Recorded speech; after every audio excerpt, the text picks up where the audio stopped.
آپ نے اتنا بڑا جلسہ کر لیا اور آپ کی تنظیم بھی متحرک رہی پورے 20 دن میں دیکھ رہا تھا کوئی کارکن اپنے گھر پہ نہیں بیٹھا ہوا تھا، ہر کوئی کام کر رہا تھا، ٹھیک ہے؟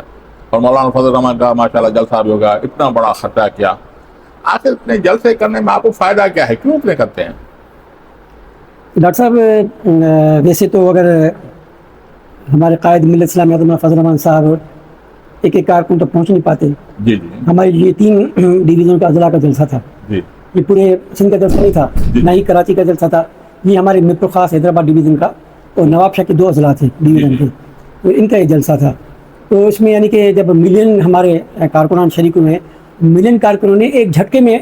ہمارے قائد کی بات سنی، جی بالکل، اور بات سننے کے بعد پھر انہوں نے اپنے دل میں بات کو اتارا، اور یہ مولانا صاحب کی جو خطابات ہیں جو کیے ہیں، ایک تو ہوتا ہے موبائل دیکھتے ہوئے کسی کا آ جاتی ہے یا کہیں ذہن بڑھ جاتا ہے، لیکن جب قائد بیان کے لاتے ہیں تو کوئی بھی ہمارے ساتھ کارکن نہیں ہوتا جو اپنے موبائل میں ہو یا پھر آگے پیچھے دے کے، سب کی توجہ ہمارے قائد کے اوپر ہوتی ہے۔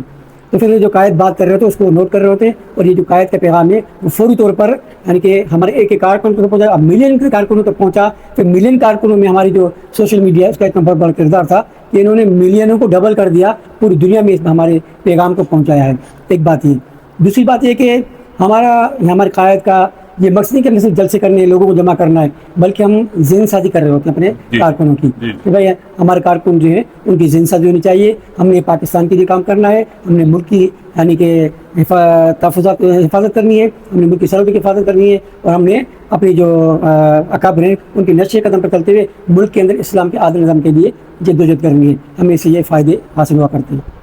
یعنی ملینس آف لوگوں پر آپ کے کارکنوں کو ملکی حالات، بین الاقوامی حالات کے سیاسی پس منظر اسی وقت مل گیا، یعنی یہ طبیعت ہو گئی یعنی ملین کارکن کی، ٹھیک ہے۔